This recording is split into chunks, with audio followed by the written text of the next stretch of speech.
Assalamualaikum warahmatullahi wabarakatuh dan salam sejahtera untuk kita semua. Baik saudara-saudaraku, dalam kesempatan ini kita akan membahas tentang hukum pembuktian secara general, ya, secara umum.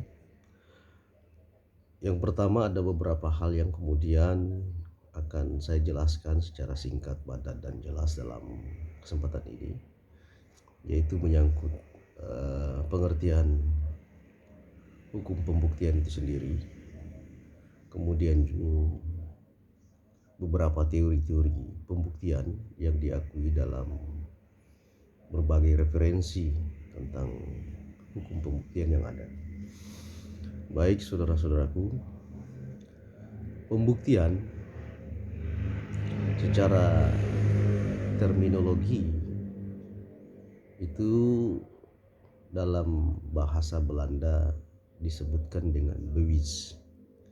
Bewijs sesungguhnya memiliki sebuah makna bahwa adalah suatu hal yang bersifat berkepastian. Bewijs itu pada dasarnya merupakan suatu hal yang bersifat berkepastian. Kemudian juga terdapat istilah proof. Proof juga sering digunakan dalam beberapa kajian tentang pembuktian. Proof itu merupakan suatu proses yang berhubungan dengan pembuktian itu sendiri. Selain itu terdapat istilah evidence. Evidence itu yang lebih mengarah kepada makna pembuktian itu sendiri. Karena kata evidence itu memiliki arti alat bukti. Nah, olehnya itu dari beberapa istilah-istilah yang ada itu kita dapat memahami bahwa pada pokoknya pembuktian itu berhubungan dengan proses untuk mengemukakan dalil-dalil yang berupa fakta-fakta sebagai alat bukti untuk memberikan sebuah kepastian akan keyakinan tentang suatu peristiwa yang terjadi. Nah, itulah secara singkat, ya, menyangkut pengertian pembuktian berdasarkan beberapa istilah yang terdapat dalam berbagai literatur tentang hukum pembuktian. Namun secara umum kita bisa memberikan sebuah pemahaman pengertian tentang hukum pembuktian atau pembuktian itu sendiri secara tata bahasa Indonesia. Pembuktian itu berasal dari kata bukti. Bukti merupakan suatu kata benda, ya, sehingga kemudian membuktikan itu merupakan suatu kata kerja. Pembuktian itu berhubungan dengan konsep tentang segala hal yang berhubungan dengan pembuktian itu sendiri. Olehnya itu, jikalau kita bicara atau menjelaskan tentang pembuktian, maka kita tidak akan terlepas dari beberapa pemahaman tentang pembuktian itu sendiri. Nah, olehnya pembuktian itu sangat berhubungan dengan alat bukti, kemudian proses pembuktian, dan juga beban pembuktian. Nah, kenapa sesungguhnya pembuktian itu sangat penting dalam kaidah hukum, ya? Kita memahami bersama bahwa pembuktian itu sangat dibutuhkan, ya, dan berada dalam lapangan atau kajian hukum acara gitu. Nah, dalam beberapa aspek hukum yang ada kita kenal di Indonesia berlaku, kita mengenal adanya hukum pidana, hukum perdata, kemudian hukum tata usaha negara, kemudian hukum peradilan konstitusi. Nah, semua itu membutuhkan upaya pembuktian. Olehnya itu, hal-hal yang berhubungan dengan pembuktian adalah sangat berhubungan dengan proses peradilan. Nah, proses peradilan perdata, proses peradilan pidana, proses peradilan tata usaha negara, proses peradilan konstitusi, ya, dan juga terdapat beberapa peradilan-peradilan khusus, misalnya peradilan pajak, peradilan militer, ya, dan juga beberapa peradilan yang dijalankan oleh lembaga kekuasaan kehakiman. Nah, dengan demikian saudara-saudaraku, bahwa pembuktian itu merupakan suatu upaya, ya, untuk meyakinkan hakim atas kebenaran suatu peristiwa hukum yang terjadi. Jadi upaya untuk meyakinkan itulah yang berhubungan dengan pembuktian. Ingat, dalam pembuktian itu selalu berhubungan dengan keyakinan. Kenapa? Karena pembuktian dibutuhkan untuk membuka terang tentang suatu peristiwa, sehingga sebuah peristiwa itu dapat difahami secara objektif berdasarkan fakta-fakta yang ada, apa yang benar-benar terjadi. Nah, selama ini kita biasanya membaca dalam beberapa referensi buku-buku, ya. Jadi terkesannya bahwa ada perbedaan, ya, pembuktian, ada perbedaan orientasi tujuan dalam peradilan antara hukum pidana dan hukum perdata. Dalam hukum pidana biasanya kita selalu mengenal bahwa tujuan hukum pidana itu mencari kebenaran material atau disebut dengan material warheit. Kemudian dalam hukum perdata biasanya kita sering mendengar apa yang disebut dengan kebenaran formil.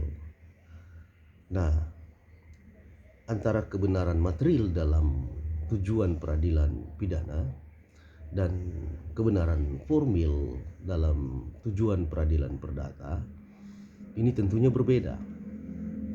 Dalam beberapa pendapat ahli menyatakan bahwa hukum pidana itu mencari kebenaran material, artinya mencari kebenaran yang sesungguhnya. Jadi kebenaran yang terikat kepada sebuah keyakinan atas adanya bukti-bukti yang ada dalam persidangan yang sudah ditetapkan berdasarkan undang-undang. Nah, kita mengenal prinsip beyond reasonable doubt, bahwa adanya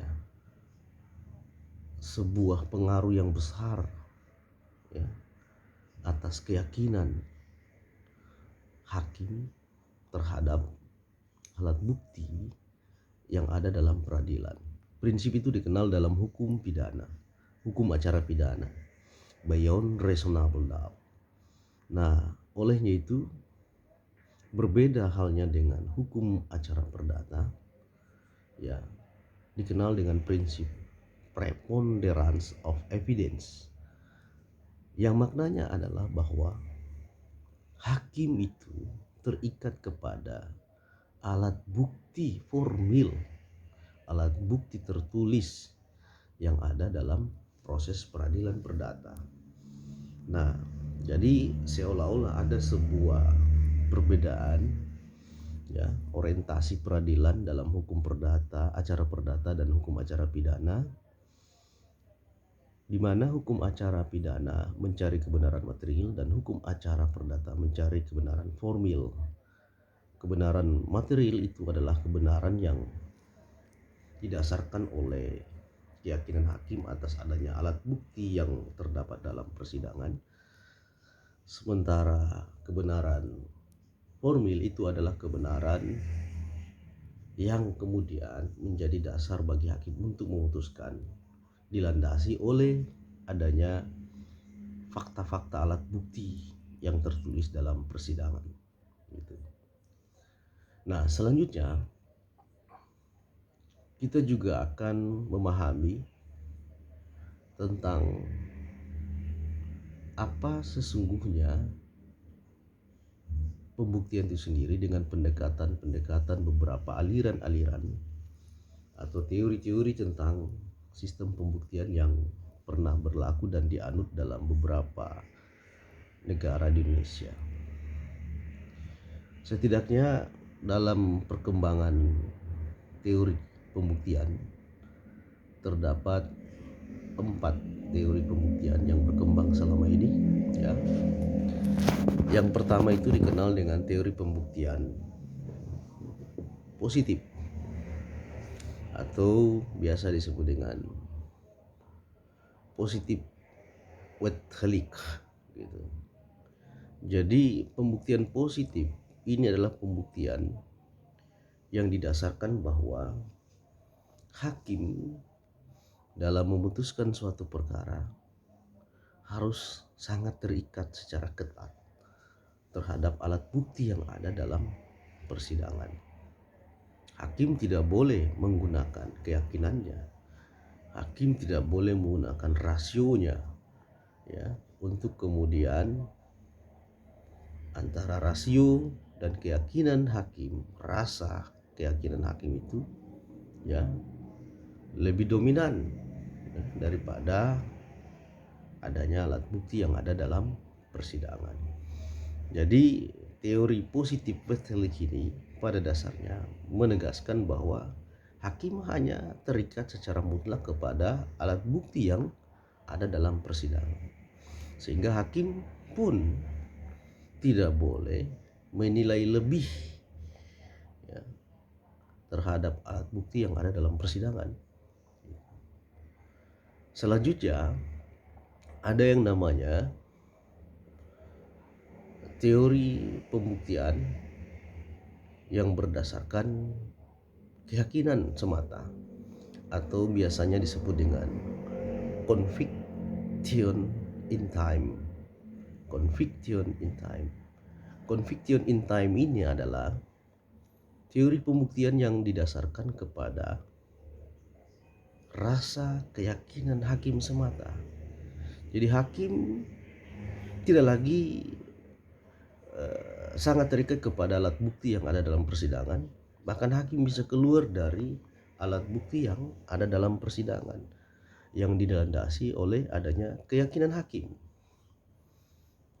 Nah, teori ini tentunya sangat memberikan ruang terjadinya penyalahgunaan kewenangan, karena teori ini memberikan ruang bagi hakim atau kebebasan bagi hakim untuk menyimpang dari alat bukti yang ada dalam persidangan. Nah, perkembangan selanjutnya terdapat teori conviction reasoning. Teori ini adalah teori, ya, yang cukup sedikit maju dari teori conviction in time. Teori conviction reasoning adalah teori yang menegaskan bahwa hakim dalam memutuskan suatu perkara, walaupun kemudian hakim diberikan ruang untuk menggunakan keyakinannya dalam memutuskan atau menilai suatu perkara, menilai suatu bukti-bukti, tetapi kemudian apa yang menjadi landasan keputusan hakim itu harus didasarkan kepada akal rasio. Jadi hakim harus membangun argumentasi. Hakim harus membangun sebuah rasionalisasi putusan-putusannya itu yang berhubungan dengan fakta persidangan. Gitu. Jadi kalau yang conviction in time tadi itu sangat memberikan kebebasan kepada hakim untuk sepenuhnya menggunakan keyakinannya. Tapi dalam conviction reasoning ini, walaupun hakim diberikan ruang untuk berkeyakinan terhadap alat bukti, berkeyakinan terhadap fakta persidangan, tetapi hakim juga wajib untuk memberikan konstruksi, memberikan sebuah konstruksi pemikiran, argumentasi, dalil-dalil yang secara rasional. Apa yang kemudian menjadi alasan bagi hakim untuk memutuskan hal itu berdasarkan fakta-fakta hukum yang ada. Nah, selanjutnya terdapat teori ya, yang mana teori ini cukup banyak berlaku di beberapa negara, yaitu teori negatif Bewis. Nah, atau biasa disebut dengan negatif Bewis teori. Teori negatif ini adalah juga biasa disebut dengan teori pembuktian negatif berdasarkan undang-undang. Dalam teori ini ya, menegaskan bahwa hakim dalam memutuskan suatu perkara harus didasarkan kepada alat bukti yang sudah ditetapkan secara ketat dan pasti oleh undang-undang, dan kemudian juga hakim diberikan keyakinan untuk memutuskan suatu perkara tersebut. Tetapi keyakinan hakim itu tidak juga harus keluar dari batas-batas undang-undang, dalam makna bahwa sumber keyakinan hakim itu harus ada pada alat bukti yang sudah dibatasi oleh undang-undang. Nah, teori negatif Bewis ini dalam beberapa praktek negara banyak berlaku, termasuk dalam hukum acara pidana kita di Indonesia. Kalau kita lihat undang-undang hukum acara pidana kita, Undang-Undang Nomor 8 Tahun 1981 atau biasa disebut dengan Kitab Undang-Undang Hukum Acara Pidana, sangat jelas itu diatur dalam pasal 183 yang mana mengatur bahwa hakim dalam memutuskan suatu perkara harus didasarkan pada minimal 2 alat bukti yang sah. Atas dasar alat bukti yang sah itu, hakim harus mendasari keyakinannya. Nah, olehnya itu KUHP telah mengatur bahwa pembuktian berdasarkan ya negatif vetelis tadi itu, bahwa jikalau hakim yakin atas bukti tersebut, maka kemudian keyakinan hakim itu tidak boleh terlepas atau keluar dari alat bukti yang ada dalam persidangan. Dan sudah ditegaskan adanya batas minimum pembuktian, yaitu minimal 2 alat bukti yang sah. Nah, minimal 2 alat bukti yang sah itu merupakan kaidah yang berlaku umum, bahwa alat bukti ya dalam persidangan itu ketika hakim memutuskan perkara harus didasarkan pada 2 alat bukti yang sah. Memang terdapat beberapa alat bukti ya dalam proses peradilan. Masing-masing peradilan itu sudah diatur secara jelas, tegas tentang beberapa alat bukti yang ada, baik peradilan konstitusi misalnya, peradilan pidana, peradilan perdata, peradilan tata usaha negara. Itu sudah diatur beberapa macam alat bukti, tetapi kaidah bahwa hakim harus memutuskan minimal ya mendasari pada 2 alat bukti yang sah, itu adalah kaidah yang berlaku umum dalam hukum acara peradilan konstitusi, hukum acara peradilan perdata, hukum acara peradilan pidana, dan hukum acara peradilan tata usaha negara. Nah, selanjutnya dalam perkembangan berikutnya terdapat teori tentang sistem pembuktian tadi itu, yaitu teori pembuktian terbalik. Sebenarnya pembuktian terbalik ini ya lebih kepada teori tentang beban pembuktian gitu ya. Karena pembuktian terbalik ini pada pokoknya mengatur beban pembuktian. Siapa yang paling ya memiliki kewajiban untuk membuktikan tentang suatu peristiwa. Nah, biasanya kalau dalam hukum acara pidana, pembuktian itu ada pada kewajiban jaksa penuntut umum. Tetapi pembuktian terbalik ya, itu terdapat pada terdakwa dalam persidangan. Nah, saya juga perlu tegaskan bahwa tentang teori pembuktian terbalik itu umumnya berlaku dalam hukum acara pidana. Sehingga kalau tadi saya jelaskan bahwa pembuktian dalam hukum acara pidana itu menjadi kewajiban bagi jaksa penuntut umum ya, namun dalam pembuktian terbalik ya, jaksa penuntut umum tetap berwajib untuk membuktikan, namun sebaliknya kepada terdakwa diberikan beban untuk membuktikan sebaliknya apa yang dituduhkan oleh jaksa. Tetapi dengan ketentuan bahwa dalam pembuktian terbalik itu, apabila terdakwa tidak mampu membuktikan bahwa terdakwa tidak bersalah, maka hakim bisa menggunakan pertimbangan itu dengan tegas menyatakan bahwa terdakwa terbukti bersalah.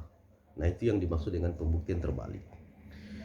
Nah, sehingga kemudian ya berdasarkan beberapa teori pembuktian itu kita bisa memahami tentang bagaimana sesungguhnya pembuktian yang berlaku dalam hukum acara. Nah, namun perlu juga ya saya menegaskan di sini bahwa kita juga harus bisa memahami ya masing-masing aspek hukum tadi, yaitu aspek hukum peradilan konstitusi, aspek hukum peradilan acara pidana, peradilan acara perdata, dan peradilan acara tata usaha negara ya, memiliki alat bukti yang masing-masing berbeda ya, yang sudah jelas diatur dalam undang-undang hukum acara yang berlaku ya, sesuai dengan lingkup kewenangan peradilan yang ada. Nah, namun ya secara umum tadi sudah juga saya singgung bahwa antara peradilan pidana, peradilan perdata itu ya kita masih memahami terdapat beberapa pandangan yang berbeda dari aspek tujuan peradilannya.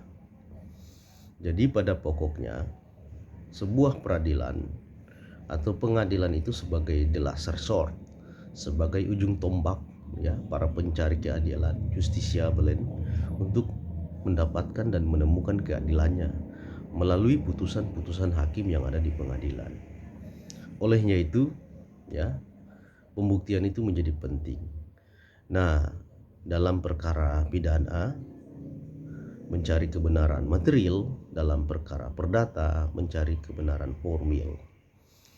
Ya, sejatinya kita bisa melihat bahwa dengan adanya praktik peradilan yang ada, peradilan konstitusi, peradilan tata usaha negara ya, itu memiliki ya makna yang sama dengan peradilan acara perdata.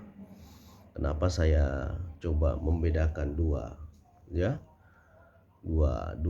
konsep pembuktian, karena yaitu pembuktian pidana dan perdata, karena pembuktian dalam peradilan tata negara, pembuktian dalam peradilan konstitusi itu memiliki nilai yang sama dengan pembuktian dalam peradilan perdata, yaitu dalam peradilan umum gitu ya. Dan tentunya ini sangat berbeda dengan peradilan pidana gitu. Nah, peradilan pidana yang tadi dikatakan bahwa mencari kebenaran material ya, yang berbeda dengan peradilan perdata mencari kebenaran formil, tentunya memiliki kaidah-kaidah, ya. Nah, kaidah-kaidah itu apa? Ya, kita jelaskan bahwa misalnya, ya, peradilan perdata. Peradilan perdata sebagaimana dikatakan tadi mencari kebenaran formil, ya, sehingga ya atas dasar tujuannya adalah mencari kebenaran formil semata, maka hakim itu sangat terikat pada alat bukti yang tertulis sebagaimana prinsip preponderance of evidence. Alat bukti tertulis yang secara formil ada dalam persidangan, ya. Olehnya itu dalam peradilan perdata, dalam prakteknya, ya, dalil-dalil yang tidak dibantah atau tidak disanggah itu dianggap diakui. Kemudian, ya, juga termasuk bahwa pengakuan atas suatu peristiwa atau atas suatu hak dan kewajiban tertentu itu tidak perlu lagi dibuktikan, ya. Nah, jadi ada beberapa hal yang memang dianggap tidak perlu lagi dibuktikan dalam peradilan perdata, ya. Hal-hal yang sudah diakui, ya, oleh pihak-pihak yang bersengketa dalam persidangan, yang diakui secara tegas dalam persidangan di muka majelis hakim yang memeriksa mengadili perkara, itu tidak perlu lagi dibuktikan karena sudah dianggap diakui, gitu. Kemudian hal-hal yang tidak disanggah, ya, berarti dianggap benar, gitu, dalam proses peradilan perdata. Nah, termasuk juga adalah, ya, fakta notoir istilahnya. Jadi fakta yang secara umum sudah diakui keberadaannya, gitu, ya. Kenyataannya itu tidak perlu lagi dibuktikan dalam persidangan perdata. Nah, hal ini tentunya sangat berbeda dengan peradilan pidana. Nah, karena peradilan pidana ini mencari kebenaran material atau material warhaid atau kebenaran yang sesungguhnya, ya, maka hal-hal tadi yang saya kemukakan dalam kaidah peradilan perdata itu tidak serta-merta kemudian menghilangkan kewenangan hakim untuk membuktikan atau kewenangan para pihak yang bersengketa, baik itu jaksa penuntut umum maupun, ya, penasihat hukum melalui kuasa hukumnya, terdakwa melalui kuasa hukumnya, itu tetap dibuktikan. Misalnya pengakuan seorang terdakwa dalam persidangan tidak serta-merta kemudian, ya, itu tidak perlu dibuktikan. Katakanlah seorang terdakwa diduga melakukan tindak pidana pencurian dan jelas ada barang bukti yang ada dalam fakta persidangan. Ketika dalam persidangan seorang terdakwa itu menyatakan dan mengakui bahwa dialah yang melakukan pencurian, maka bukan berarti bahwa kewajiban jaksa untuk membuktikan bahwa terdakwalah yang melakukan pencurian itu telah hapus, ya. Jadi jaksa tetap punya kewajiban untuk membuktikan itu. Itulah yang dimaksud dengan mencari kebenaran material. Nah, namun harus difahami bahwa, ya, beda halnya kalau misalnya ada pendapat-pendapat yang menyatakan bahwa kebenaran material dan kebenaran formil itu, ya, berbeda dalam konteks keyakinan hakim, ya, dalam artian bahwa kebenaran formil itu mencari kebenaran yang didasari oleh alat bukti yang formil dalam peradilan, ya, tanpa harus terikat pada keyakinan hakim atas alat bukti itu keliru menurut saya. Sehingga kemudian keyakinan hakim juga itu tetap ada dalam ya, pembuktian perdata dan pembuktian pidana. Tetap hakim harus yakin ya atas alat bukti yang ada, sehingga keyakinan hakim atas alat bukti tersebut itulah yang kemudian melandasi hakim memutuskan suatu perkara. Nah, jadi pokoknya bahwa itu tadi perbedaannya mencari kebenaran material dan mencari kebenaran formil dalam peradilan pidana dan peradilan perdata. Jadi kalau dalam peradilan perdata, misalnya salah satu pihak, katakanlah tergugat, tidak membantah dalil gugatan penggugat, atau kemudian tergugat mengakui apa yang kemudian disampaikan oleh penggugat dalam gugatannya, maka ya sudah, itu bisa menjadi dasar bagi hakim untuk memutuskan perkara gitu, bahwa apa yang didalilkan oleh penggugat adalah suatu yang benar karena memang tidak dibantah dan tidak dibuktikan sebaliknya oleh tergugat gitu. Beda halnya dalam perkara pidana. Dalam hukum acara pidana, apabila misalnya jaksa menghadirkan terdakwa dalam persidangan, jaksa penuntut umum ya menghadirkan terdakwa dalam persidangan, lantas dalam persidangan seorang terdakwa, misalnya dalam perkara tindak pidana pencurian, lantas kemudian terdakwa mengakui bahwa terdakwalah yang melakukan pencurian itu, ya, menceritakan, menguraikan kronologisnya, serta membuat sebuah pengakuan atas perbuatannya bahwa dia mencuri. Itu tidak berarti serta-merta kewajiban jaksa penuntut umum untuk membuktikan bahwa terdakwalah yang melakukan pencurian itu hapus. Jadi tetap jaksa harus membuktikan bahwa terdakwalah yang kemudian melakukan tindak pidana pencurian. Nah, harus semua unsur-unsur dalam pasal-pasal tentang pencurian itu harus terbukti gitu. Nah, dengan demikian juga hakim ya dalam memutuskan hal tersebut juga harus mendasari pada dua alat bukti yang sah. Dan berdasarkan dua alat bukti yang sah itu, hakim mendapatkan keyakinannya apakah benar terdakwa yang melakukan pencurian ataukah tidak, untuk mengkonstruksi putusan hakim. Nah, ya demikian berapa pengantar singkat tentang hukum pembuktian ya, sehingga kemudian